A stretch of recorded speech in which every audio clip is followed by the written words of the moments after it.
Grade 8, I became an English country topper in an Olympiad. Grade 9, I won all the 4 academic awards that my school could provide for that year, including 100% attendance. Grade 10, I cleared my national boards with the highest possible marks, no upgrades. Grade 11, first exam of the year, I scored 48 out of 100. Yep, you heard that right. I scored 48 out of 100, less than half. Hi everyone. Here's another tool to add to your inventory. My name is Akshata and I'm an international med student studying the Bachelor of Medical Studies and Doctor of Medicine at UNSW Sydney. When I was submitting my medical school applications, I submitted 5 different applications for medical science and medical related degrees in 2 different universities. And I got accepted into all 5 of them. That looks like success on the outside, but it was actually built on 2 years of feeling like the word failure was branded across my forehead. So if you have failed an exam, both literally and by your own standards, this video is for you. Well, I remember that moment so vividly. I went up to get my answer sheet and I saw the number 48 written on the paper. It felt like as if all 7 billion people on the planet were looking at me and telling me how much of a shit person I am. It literally felt like I'd fallen off the edge of a cliff. It didn't stop there. I scored similar scores for all my subjects in that exam. So the first problematic mindset that I had was, I am born to be an achiever. From a very young age, time and time again, I was being rewarded with trophies and medals and things for high scores. So it became something that was very ingrained to me. I derived all my value and confidence from the number of grades and academic trophies I had. My trophies were equal to my personality traits at that point. So when the marks didn't go as planned and I ended up with such low scores, I didn't think about the situation in itself. I thought of it as a blow to my personality.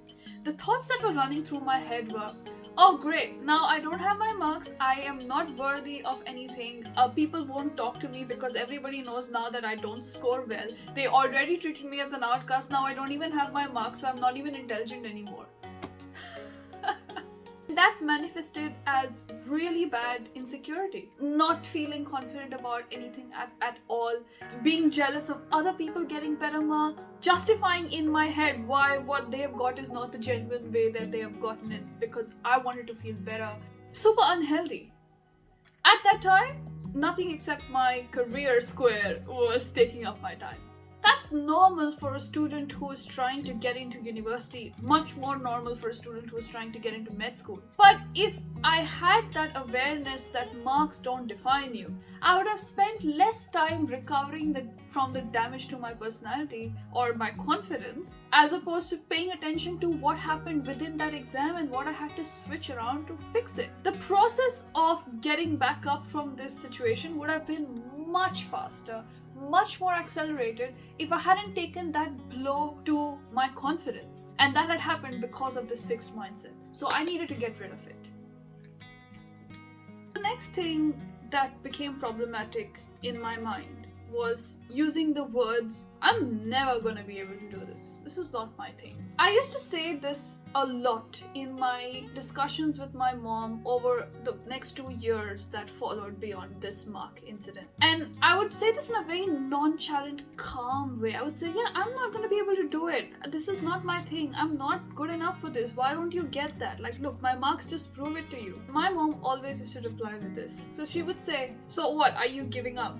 Is that what you're telling me you're doing? And I would keep quiet because I didn't think I had given up, but essentially I realized that I had. By using these words of saying it's impossible, it's a forever thing, I was never meant to be able to do that well, this is what it's going to be, giving that forever ultimatum sort of sentences in my head, my brain wasn't going to be able to find solutions. For you to be able to find a way out, you have to first believe that there is a way out. It's not going to happen if you don't have that. The main thing that switched things around was whenever I had that thought in my head, my mom taught me to say, no, I can do it. I'm just going to find my way out even if I can't see it right now. And I remember the first time she got me to say it, it took her 8 tries to get me to say those words out. So as I mentioned, I started to work on finding small solutions as to why things might be going the way they were going, and I tried to keep implementing them at every next weekly test, every next quiz or exam that I had to give over the next 2 years. I found a lot of things like maybe I was using my phone too much during the sessions and getting distracted, so it's interfering with my memory retention. Maybe I'm just copying stuff while I'm making notes instead of really understanding it and then summarizing it. Maths and physics are subjects of practice more than they are subjects of understanding, and so maybe I just wasn't solving enough. So every time I decided to implement something that I had thought is the problem, I would put it on a pedestal and think, okay, if this cannot fix my marks, then I really don't think anything else will. That fixed mindset of this is going to be a forever thing was still there. And yeah, there were a lot of these times where I didn't get a magical shoot in my scores. I didn't get restoration across all subjects. None of that happened.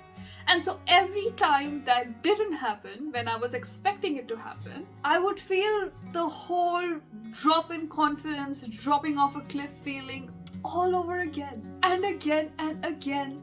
Every single time I gave a test. And it became a really sickening cycle. What I didn't realize at that point in time, and what I do realize now, is that there are so many factors out of your control when it comes to what mark you get in a single test. The marker must have been angry, and so they just marked more harshly. The questions might have been more difficult from the last test you had given. Maybe your strategy at that point was to improve memory retention, but the questions that came in the exam were more logic-based. Maybe you did well with the memory retention, but your time management needed a little bit more help. There are so many things that go into how well you perform in a particular time setting. Just because you've made one tiny tweak doesn't mean it's going to show up immediately. Despite you putting in stuff and not seeing initial results, you have to keep going. The typical trajectory is you keep implementing new things and you keep at it more and more and more up until a point where everything falls into place and you get the marks that you needed it to happen. And to testify to you as a real life example, my marks actually never lifted up until the last exam before my finals of grade 12. There were about 6 to 7 exams in between that I still did not pick up scores in. Hundreds of weekly tests that did not lift my scores. And I am so grateful to mom, dad, and my sister for not letting me give up in that whole 2-year process. And then finally, when I was implementing these strategies one after the other and I was being patient and the results were starting to trickle in slowly, my typical teenager brain decided it needs to compare itself to every single human being in my school. Oh, you went up from 48 to 56 out of 100? Oh, well, that's nothing. That other person, XYZ, they scored 96. Your marks are nothing in front of that. When everything around you is so despairing, you don't feel confident about how you're doing. Don't become your own enemy by putting yourself down when you do make small achievements. To avoid myself from intrinsically trying to compare to everyone else, I chose to isolate. So in the last 6 months leading up to the finals that would give me the scores to provide to my universities, I completely shut off. I already didn't have Facebook and Instagram during those years, so that wasn't an issue. But I was using Google Hangouts, which I completely shut off. I agreed with my mom that it would be a better idea for me to not have my phone around me. I would keep it turned off, battery turned out. I had a landline at home, so mom would call me up from there. Dad was often, at that point, Dad was, I think, living in a residence close to his office because they needed him to be on site at all times for a company project. And my sister was studying in Australia. So at this point, it was just mom, me, and my studies for those 6 months. I cocooned myself in. Now, I'm not saying that I didn't go to school. I did go to school for the most essential days, and I did attend the farewell or the homecoming, what you call it. But I always made sure I was in settings where you aren't actively talking about what you scored or how you're prepping for your exams or what you're planning to do after this. I am so glad I did that because I don't think I would have been able to focus on my work if I had those things going on around me. And as I said, I'm going to be very honest, this is something I still struggle with today. Even today, there are so many times where my sister has to pull me up short and say, stop comparing yourself to everyone else in the world. The difference between then and now is that at least I'm aware of what's going on. So when my sister gives me a stern knock and says, stop doing that, I sit quiet and I listen because I know I need to hear it. And after all this madness, when I finally gave my exams and I finally got my 12th CBSE board marks back, they were not the highest, guaranteed, but they were high enough for me to be able to meet the cutoffs for Australian medical schools. And I am so grateful for everything that happened the way it did so that I could be there to give the interviews the way I did. And I was very raw and honest in my University of Sydney's interview. I told them exactly what I told you guys in this video in a shorter form. And then I finished the interview and I went home. And then 5 days later, I had the unconditional acceptance sitting in my inbox. So that's unequivocal proof that if you have been where I was in the last 2 years of my high school, you are very much capable of turning things around. That's it, guys. Those were some of the mindset changes that I needed to make to be able to make it into a medical school in Australia. If you liked any of these points and feel like they are helpful to you if you're not feeling at your most confident self, like this video and comment down below and tell me what out of these points are you struggling most with, or what are you struggling with in general with your studies or transition to university. I did mention that I've explained all of the points of this video in a medical school interview. Click here and find out how I answer some other common medical questions and what I now think of them now that I'm a med student.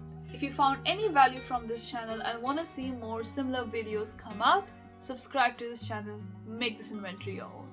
But until next Friday,